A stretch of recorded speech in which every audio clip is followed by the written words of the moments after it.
Patriots fans, the pads are on and the running game is going in training camp. But will the Patriots be adding to that run game in the coming days and weeks? Stick around. You're about to be locked into Mailbag Monday here on the Locked On Patriots podcast. You are Locked On Patriots, your daily New England Patriots podcast. Part of the Locked On Podcast Network, your team every day.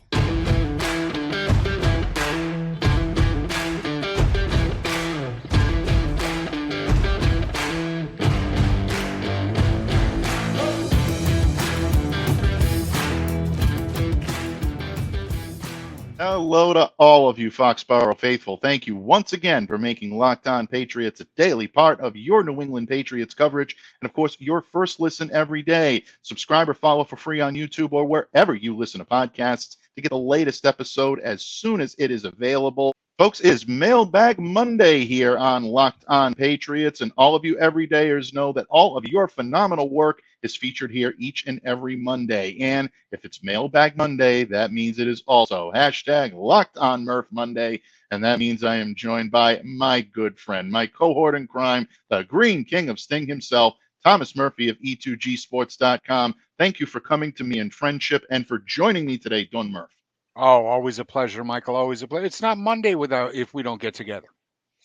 Absolutely. It just does not feel like Monday. And of course, all of our Locked On everydayers out there, they all wait for our wisdom and counsel each and every Monday here to break down your great questions. And once again, Murph, we got several questions from a lot of great listeners out there. On the field on Monday, the Patriots put the pads on. Yep. There was more contact, a few injury dust-ups out there that we'll keep our eye on over the course of the next couple of days. But one thing that stood out is that the running game now is a focal point of what we're going to see. With the pads on, Patriots want to see what these rushers can do. Ramondre is always fantastic, but he was also limited in practice on Monday, meaning that we saw a heavy dose of Pierre Strong, real heavy dose of Kevin Harris. I think you can make the argument that Kevin Harris was the feature guy out there on the field. At least that was my takeaway from it. And even J.J. Taylor got a little bit of runner as well. Rabbit. But imagine that, Bud. Imagine that he's back out there on the field. But Ty Montgomery is still sidelined, and the Patriots still have yet to bring in another body to replace James Robinson. Enter Ezekiel Elliott. And over the weekend, the Patriots hosting Zeke. A lot of people excited about this one. Was seen out to dinner with Mac Jones on Saturday night. But there are a lot of people out there that had this question this week. So you know what, Murph? Let's dive right into the mailbag and let's bring up our most popular question that we received this weekend. And that is, what would Ezekiel Elliott bring to the New England Patriots? You have the floor first, my friend. Go ahead. Zeke will bring a goal line presence. You can take a look at what he's done down there in Dallas the past couple of years, and you can nitpick about his yards per carry and this, that, and that. But this is a man that just bounces off of other people, and because of his fantastic balance, does not go down. Never. He never goes. It always takes a second or a third hit to bring this man down. We talked about the Patriots' struggles in the lower red zone. Inside the 5, inside the 3, he's going to be able to spell Ramondre and be able to pound that ball inside and get sixes. I like sixes. I don't like threes. I like sixes when you're inside the 10-yard line. So let's go get it. Also, just as something that Zeke never really gets the credit for outside of Dallas, because inside Dallas you get the credit for everything. They'll pump the tires on anybody. If I walk down the stairs at the stadium, they're gonna chalk it up to special abilities. But no, that's what they do down there. But outside of Dallas, he doesn't get a lot of dap out there for his blocking prowess, a man that can pick up the blitz when you really, it's 3rd and 7 or 3rd and 6, and that ball is going to come out of Mac Wilson's hands or whoever happens to be the quarterback. He can pick up a blitz and he can make a rusher pay for it, Oh, he absolutely can. Hot read? No. Cold read. And he can do it on the other end too. I mentioned on Saturday when Steve Balistrieri was my guest here that he maintains amazing balance. And a few of our listeners out there and the savvy ones out there that picked up on this, kudos to you, a tip of the cap. I know you're everydayers that are picking up on this. That balance is so crucial when it comes to the success of a running back. And that's why Ezekiel Elliott was highly touted, maybe one of the more complete backs coming out of his class when he was coming out in the NFL draft, and he maintained that all throughout his time in Dallas. He maintains that balance even after the first contact. He can take the hit and then keep on going. His feet are always moving, and that helps a running back continue into his stride because you're not stopping it. You're not losing momentum, but you're making defenders pay when they hit a bad angle. Right. You're in balance to be able to shift and to be able to get the yardage that you need, or even shift direction if you need to. That's something he can do, and I'd really love to see what he can do here in New England. Some people are touting this move, Murph, as, oh, well, it's a consolation prize for losing out on Dalvin Cook, losing out on DeAndre Hopkins. The Cook comparison I can understand a little bit because of the position they play, but folks, Ezekiel Elliott is not being brought in for a visit here to lessen the blow of not signing DeAndre Hopkins. Two completely different players, two completely different positions. Right. And the thing to remember here is that Zeke is not being brought in to unseat Ramondre Stevenson. He's being brought in as a solid number 2. Right, which is the factor that nobody's talking about. Cooks comes in here and he wants 20, 25 carries a game. That's what he wants. That's what he's looking for, along with that bag. Zeke will come in here and he will know that he is the number 2 man. He is there to spell Ramondre Stevenson, not to unseat him, not to usurp him. He will come in here and play his role. I think he'll be grateful to play that role and grateful to play for the New England Patriots. Absolutely. And, bottom line, all indications are that both sides really enjoyed the visit, that Zeke enjoyed his time here. Patriots players were on the field talking about how they would love to have him. All the things are being said in the right position. Before we take our leave of this subject, Bud, I just wanted to get your thoughts on this because everything that I've heard from his workout with folks, there was a workout that did indeed occur on Saturday. The Patriots reportedly loved what they saw. You've seen a lot of the conditioning videos on YouTube and all throughout social media about how Zeke looks. He's coming in here in shape. I don't think Zeke Elliott is washed up, but that's the narrative that's prevailing out there in some circles. What do you say to that, Bud? It is and washed up is a relative term. Is Ezekiel Elliott what he was in when he was a rookie, when he was, in 2018? No, he's not. And that's what I think people are thinking of when they're looking at Ezekiel Elliott now and saying that he's washed up. I think he's anything but washed. I think he's just in a different place in his career. And I believe that coming in here, knowing his role, you will see anything but a washed up Ezekiel Elliott. Yeah, And absolutely. I've seen the tapes, I've seen the workout stuff, and granted that you're out there and you're editing and you're putting out the clips that make you look the best, but when watching those clips that make him look the best, I still see an NFL caliber running back. Absolutely. He is not the same player that he was a few years ago, but he's not being brought in to be that player. He's being brought in to play a specific role, and I still think he can do it well. And I think, Murph, I think you've articulated this extremely well when it comes to what Stevenson can do. The blocking prowess, folks, his ability to maintain balance, and his ability to be effective at the goal line is really what the Patriots need him for. You're not getting that type of player that's going to come in here and be explosive. That's true. But what you are getting is a player that can fill the role very well. The New England Patriots don't need Ezekiel Elliott from a talent perspective. No. I can tell you from watching Pierre Strong and Kevin Harris out on the field on Monday, these two guys are really going to push each other to be the future back tandem of this team. And I think it's very well suited. But one thing about running backs, Murph, and you know as well as I, they're subject to injury. You need bodies at this position. A couple of years ago, the Patriots found themselves in dire need of running backs when these guys were going down like crazy. Having someone like an Ezekiel Elliott gives you an opportunity to put a veteran out there that you know can do it. And he's going to get you sixes. He's going to get you first downs. in the short Absolutely. situation, and it's going to take the beating off of Ramondre and him having to do that on every single series. Absolutely, without question. So well said, and I'm glad that you did mention that. And Murph, that leads me quite nicely into the next topic that we're going to discuss here today, and that is camp standouts. They happen every training camp, regardless of what, Murph. There's always someone that kind of emerges from the shadows and really becomes the diamond in the rough, or the camp darling, so to speak. We're seeing this right now in a player that you and I have discussed because of the performance he's putting out in training camp, and that is wide receiver Demario Yep. Douglas.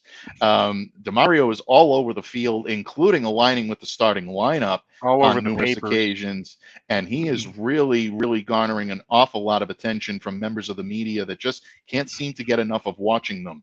I'll be honest, I'm one of them. I'm on the Demario train, and this is something that I think is going to be interesting for Patriots fans to watch. But can he maintain it? And can he be yet another sixth-round steal for the New England Patriots in terms of draft capital? Murph and I are going to discuss that point next here on Locked On Patriots. We're proud part of the Locked On Podcast Network, your team every day. Locked On listeners, today's episode is brought to you by our good friends over at FanDuel Sportsbook. Take your first swing at betting MLB on FanDuel and get 10 times your first bet amount in bonus bets up to $200. That's right, just bet $20 and you'll land $200 in bonus bets, win or lose. That's $200 you can spend betting everything from the money line to the over-under to who you think is going to hit the first home run. All on an app that's safe, secure, and super easy to use.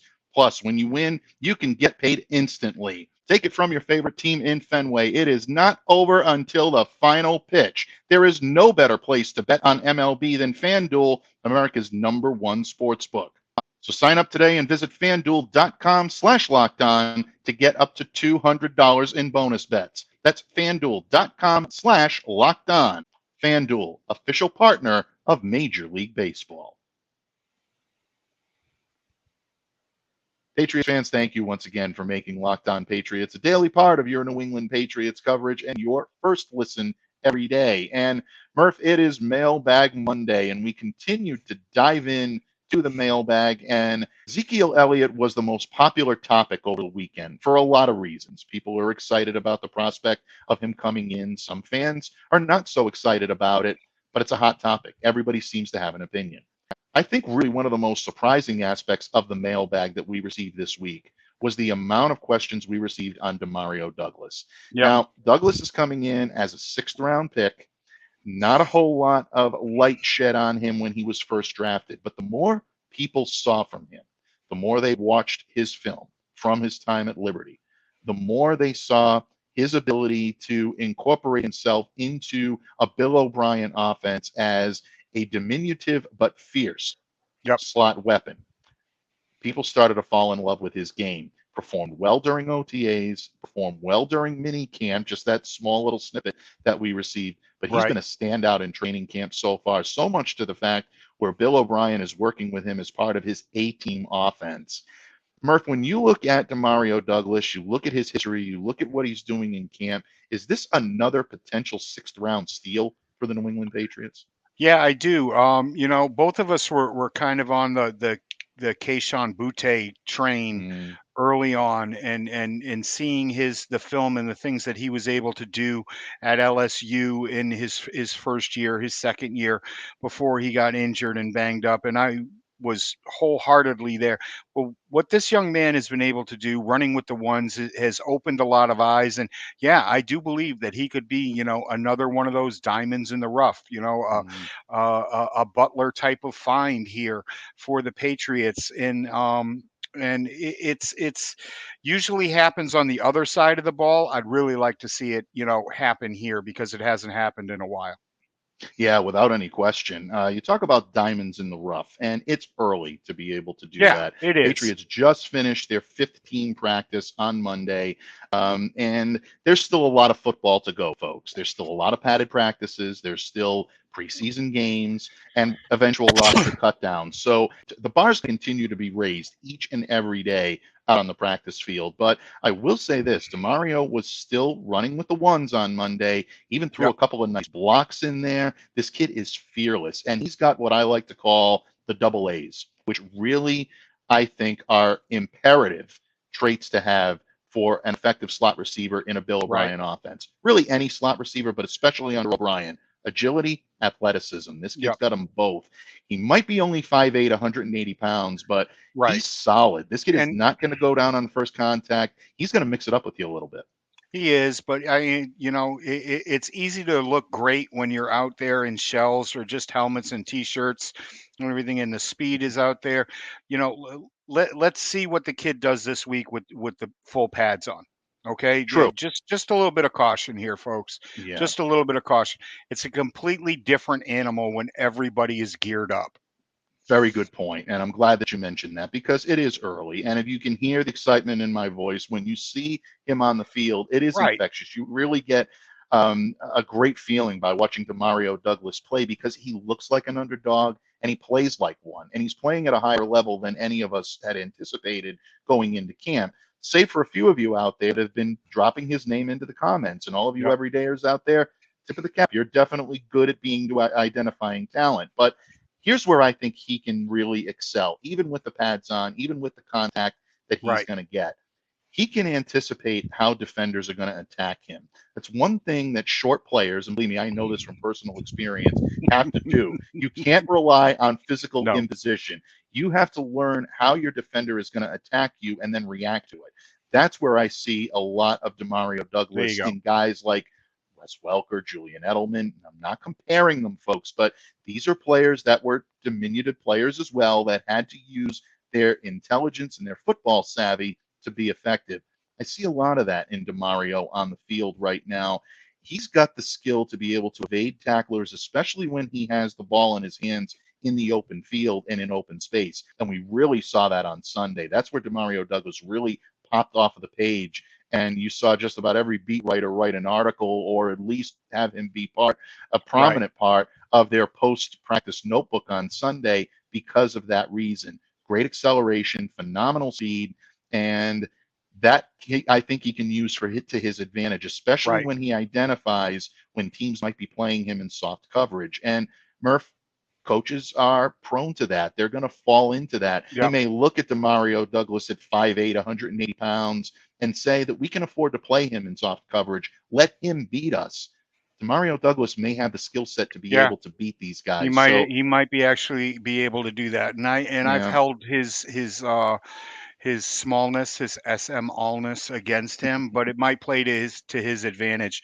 He's definitely not a Malcolm Mitchell out there, and we're all hoping that kind of talent comes to the top. We miss Malcolm so much. It just another one of those guys whose body betrayed him, and I was glad he got a Super Bowl out of it, and he was a huge part of that win. But if this kid can carve out a role, it could be really a lot of fun for folks to actually get a taste of. He could end up being that guy down in the red zone, I don't want to say an Edelman type, but an Amendola type, one of those guys that you keep over there encased in glass and you only break at the opportune moments to put him out there. Bill has been known for finding 5, 6, 8 plays to be able to get any player involved in and help them help the Patriots win ball games. And this kid could end up being one of those guys.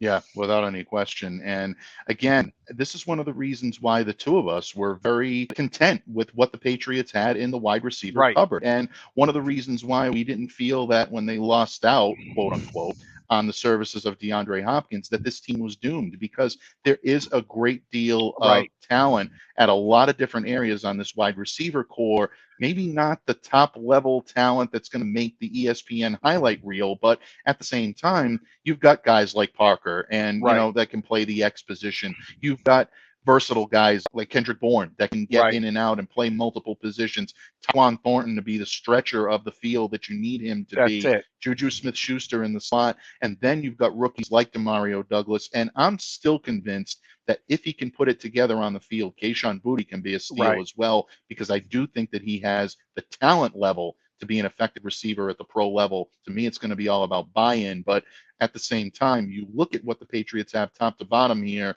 and all of a sudden they're not looking so bad. And even Trey Nixon is out there catching passes.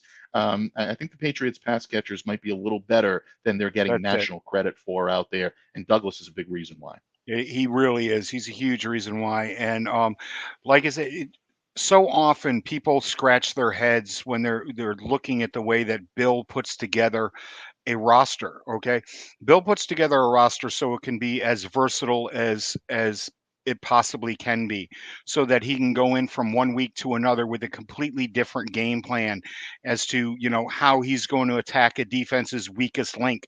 All right, one week it's going to be a ground and pound game. One week it's going to be, yes, the slot receivers are going to be in demand on each and every down. And in one week, it's going to be something completely different. And I'm going to get the wheel routes that I miss so damn much. Mm-hmm. So, but no, that's what it is. What can I get for you? What can I use you for? Yeah. Just to go back a little bit in time.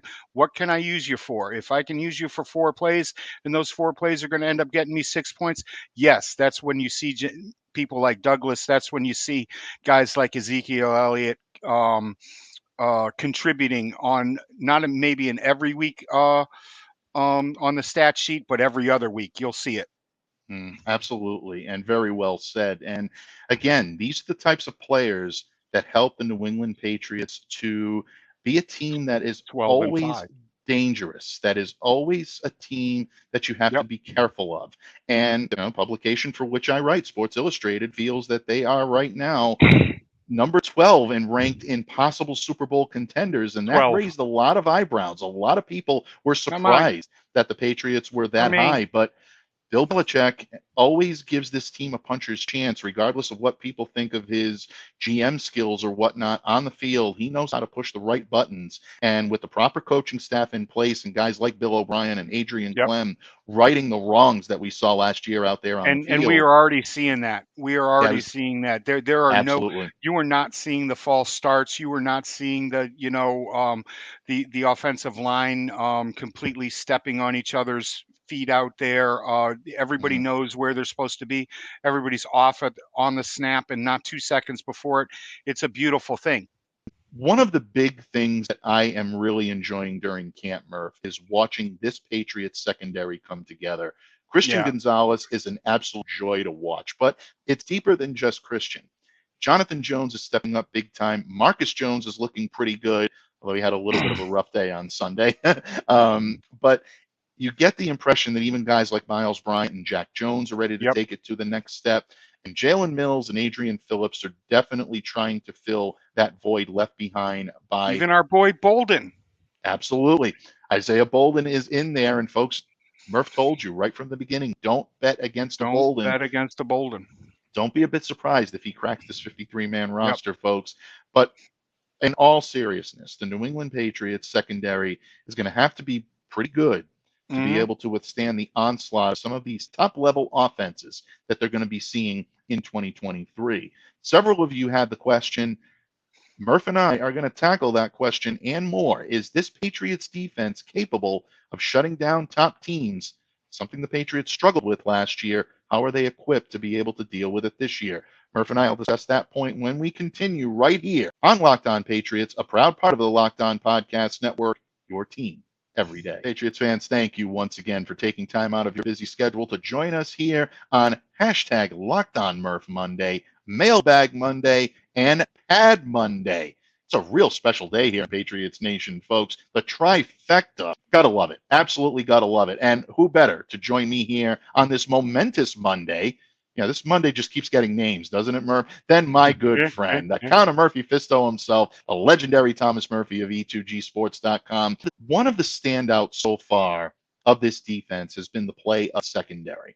And again, Murph has made the point several times, folks. The pads just came on Monday. There's a lot of football still to come, and we're about to find out how good this secondary can really be. But we're all hopeful that this secondary is going to be very good because you get some top level offenses that the Patriots are going to be facing in 2023 that are really going to challenge the mettle of this team's defense. Christian Gonzalez stand out so far, no question about it. The cornerbacks look solid. They look better than they were a year ago. Yep. And the safety position looks surprisingly intact, even with the loss of Devin McCourty. So I say to you, in the vein of our good friend LJ, show_1, who keeps asking the question as to whether or not Patriots are equipped to be able to be better than they were last year against the NFL's top teams. I happen to think that one of the big keys is the secondary, but what say you, Murph? Is this secondary or the Patriots defense really in total capable of stopping the NFL's top offenses in 2023? Yes, without a doubt. I think this defense is better than it was last year. It's younger, it's stronger, it's faster. It's the bionic defense. It's even with the loss of Devin McCourty back there, I think there's enough veteran presence that things are going to hold together on the defensive side of the ball really, really well. I also think, not to bring it home to mama, we were talking earlier about the offensive snafus, the false starts, the wrong alignments, things that pushed the Patriots back and kept this defense, having to work a little bit harder, having to shore up a little bit shorter fields. So don't discount how much this offense, is going to help the defense this year, as opposed to, making life harder for everybody that was involved. Yeah, I do. I think that this defense is more versatile than it was last year. I think there are a lot of defensive backs on this team right now that are going to be able to play multiple positions, and that's going to really frustrate even the better quarterbacks in the NFL this year. Yeah, well, absolutely. Very, very well said. Look, one of the great things about watching this Patriots secondary in a limited sample size that we've had so far in training camp is the versatility. Guys lining up at multiple positions and Right. being able to handle the load. We started off seeing a rotation of Christian Gonzalez at the perimeter, Jonathan Jones being the second perimeter corner, and then Miles Bryant coming in and playing perimeter corner as well. All of a sudden, Marcus Jones gets thrust into the perimeter corner. John Jones drops back into the Yep. slot. Then we're looking at Christian Gonzalez, Marcus Jones, and Jonathan Jones Jack. interchanging at the perimeter. Jack Jones getting some run Yep. with the starters. And then, of course, Miles Bryant and Marcus Jones splitting time in the slot. So And all Bolden. these corners, exactly, and Isaiah Bolden. Thank you very much. How dare I forget a Bolden? A lot of people forget, if things don't go well with Jack and he ends up Mhm. on the sidelines, people are asking who's going to be that third boundary cornerback, and Isaiah Bolden could fit that role. Yes, he could. He absolutely could, and he's got the pro level pedigree, folks, to be Yep. able to do it. He may be the New England Patriots' final pick of the 2023 NFL draft, but there's nothing irrelevant about his Nope. game. I've said this several times here on Locked On We've Patriots. seen free agents come in here, rookie free agents come in here and do it. Yeah, absolutely. And want to talk about blazing speed. This kid has got it. He's excellent as a kick returner. Yep. You want to take some of the pressure off of Marcus returning punts, and Marcus is still, I believe, the best in the business at doing that right this moment. At this moment, Isaiah Bolden could be a really, really good compliment to him in special teams. And Murph, I got a little special teams stat to share with you to close up the show today that I know you're really going to enjoy. But still, when you talk about this secondary, that type of versatility is paramount. And Murph, once again, you always do. You hit the nail right on the head. Jack Jones' presence on this team, folks, this year is not guaranteed. No. We simply don't know how this is all going to shake out. So if the Patriots have to prepare for life without Jack on the perimeter, it's nice to know that Christian is going to be your alpha corner. I don't think there's any question about that. None. He's established himself. He's ready to roll. But Jonathan can definitely play that role. Marcus can come in and play it for you a little bit. Yep. And then if Jonathan is the second perimeter corner, that gives you Miles Bryant and Marcus Jones to interchange in the slot with maybe Bolden waiting in the wing. So Patriots secondary looking very good at the cornerback position. The safety position has been a surprise and a pleasant surprise for me, especially because we hold Devin McCourty in very Oh high God, regard. man, All of right. us do here in New We are England. not Murph worthy. and I, yeah, Murph and I especially, but Devin is one of those special players that we were so blessed to be able to watch all of these years. It really is fun to see that Jabril Peppers, when he told us this in the offseason, that maybe this team can even be more dangerous without Devin because of the uncertainty of who's going to fill his role each and every day, is Mm-hmm. really coming true in training camp. Jalen Mills has stepped into that role and played well. Adrian Phillips has stepped into that role and played well. You're even seeing Marte Mapu play some box safety. Kyle Duggar Right. has been effective in that role. Jabril Peppers is continuing to look like he's going to be the enforcer back there in that backfield. So much versatility for the Patriots. Those unicorns on defense, they're earning their keep each and every day out there, and it's leading to big things for the Patriots defense. They've looked very good so far in They training really camp. have. It's been kind of brilliant, and a lot of people have brought up the lack of separation and the lack of catches that are happening with this wide receiver group. Just take a look at the defenders that they're going up against, folks. Mm-hmm. All Yeah. right, this seems to always be skipped over. All Mm-hmm. right. They are going up against one of the best secondaries in the NFL right now. I don't care what you say about what happened last year. You cannot completely, Bill Belichick coined the phrase stats are for losers. And there's a reason, because there are situations that happen and there are turnovers that have short fields, this, that, and the other thing.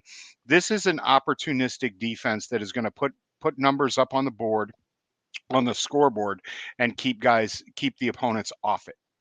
Absolutely, without any question, and very, very well said. And in that vein, LJ especially, because I know you keep asking the question, but at show_1, give him some love on Twitter or X or wherever it's called Please. now, Murph. LJ, I know Yep. you're watching, so yes, we do believe that the Patriots will be able to handle those top-level offenses much better because of the reasons that we've outlined here. That secondary is more aggressive. They've got their Yep. lockdown guy back. And the safety position has so much versatility that it's going to be very difficult for even the top level offenses to plan. Does that mean they're going to shut down everybody they play? Absolutely not. The league doesn't work that way. There are some very talented players and offenses and Yep. offensive coordinators out there that will score against the Patriots, but you're not going to see it as much as last year. And I think they're going to rise to the occasion much more than they did against the top level talent than they did in 2022. So tip of the cap and nod to the gods, bud, to all of our everydayers, all of our first timers, all of our Yep. casual listeners that submitted questions this weekend. You are truly amazing. We're honored and humbled by your support and really amazed by the level of detail and the level of understanding that you all have of Patriots ins and outs and the intricacies of what makes a great team. You're a phenomenal fan base. You're phenomenal listeners here on Locked On Patriots. Honored and humbled as always by your presence. No, thank you. Thank you all. Absolutely. And Murph, what could be a better way to end this program today than with a little surprise for you, bud? Because you're always here. You're always ready to take the handoff, and your wisdom and counsel is paramount here on Locked On Patriots. So I'm going to dazzle you with a little punter hang time stats. I know you love them, bud. I know you love them, and I cannot take credit for documenting these because resident hang time tracker Alex Barth of 98.5 The Sports Hub is phenomenal at this. He is the guru when it comes to this stuff. So, Alex, thank you for these stats. But, Murph, at the risk of sounding a little over the ZZ top, as I wrote for Sports Illustrated on Monday, Bryce Behringer has a leg, and he knows how to use it, folks. Take a look at these hang times, or just take a listen to these hang times, folks. A plethora of aesthetically pleasing punts on Monday. 5.02, 5.09, 5.21, and here's the home run hit. 5.31. Hang times for Bryce Behringer. Murph, the Patriots have their punter. We're going to miss Jake Bailey, but Bryce Behringer is going to make us really happy in the short term. He's great. This kid is everything. Oh my God. Barth, my main man, is out there, and he's clocking this for me, and he knows. I go all the way back, man. I've loved punters since Ray Guy and Reggie Roby, and the guys that really boomed and changed the trajectory of a game, flip the field. I love my flip the field key. And I cut it. It's in my weeklies. There are certain keys that I plan out for each and every game, who to expose and who to exploit, but flip the field is always right there. And this is the guy that does it, the punter. Yeah. Okay, it really is. And to be able to do this kid has got a leg that was just built in a laboratory. We talked about the bionic team last a few minutes ago. This kid's got a bionic leg. I love this pick. I can't wait to see him in uniform. And it's going to be a lot of fun watching him bury guys at the 5-yard line and at the 3-yard line. I hate these new rules, people. I hate these new rules. Kickers count. Another 6th rounder. I mean, yeah. I don't think you can call Behringer a steal, because when you come out of college and you hold the Michigan State record for yards per punt at 49, while also ranking first in Big Ten history with a career punting average of 46 yards. I loved it. You have an impressive resume. Yeah, you have an impressive resume. And you guys know how I feel about Michigan State. Yeah, Murph is not a Spartan fan. Yeah, he's Ann Arbor all the way. This is definitely someone who's living up to his resume and then some. Bryce Behringer, I think he was the practice player of the day on Monday, folks, and a lot of my colleagues seem to agree with that as well. So, bottom line, folks, we thank you for all of the support that you provide here to Locked On Patriots, for your awesome questions, but most of all, for you making Locked On Patriots a daily part of your New England Patriots coverage. Tomorrow, coverage continues here of training camp. We'll break down all the action on day 6. In the meantime, I once again want to thank my good friend, the Count of Murphy Fisto himself, the legendary Thomas Murphy, for helping me wade through an extensive Locked On Patriots mailbag. Murph, before I let you go, bud, please have at it. Let everyone know where they can interact with you and what you got cooking this week in the Murph's kitchen.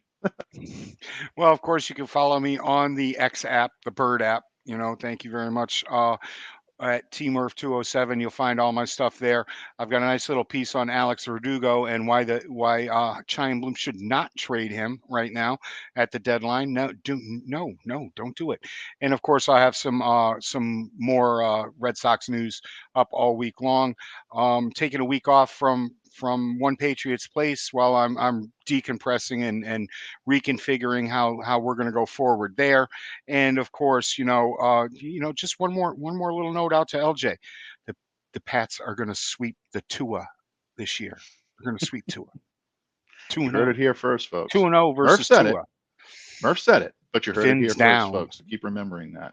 And I know all in Patriots Nation are hoping that you're right. And the Dolphins fans that hate listen to Locked On Patriots probably going to have a few words for Murph in the comments section. But folks, you know what? Good, bad, or indifferent, we appreciate all of your feedback. If you're invested in trying to help make Locked On Patriots a better show, we thank you for all of that support, and we definitely strive to give you the best possible content we can. So if you're liking what you hear, but you think it could be a little bit better, don't hesitate to let us know. And if you love what you hear, there's nothing more that Murph and I appreciate more. So thank you for all of your support. On behalf of my good friend, the Count of Murphy Fisto himself, the Green King of Sting, the Monster Master of Disaster, we'll see you next week here on Locked On Patriots for Mailbag Monday. But I'll be back here again tomorrow. Stay safe, stay well, and be the change you wish to see in the world. Have a great day, everyone. Thank you for listening once again to Locked On Patriots.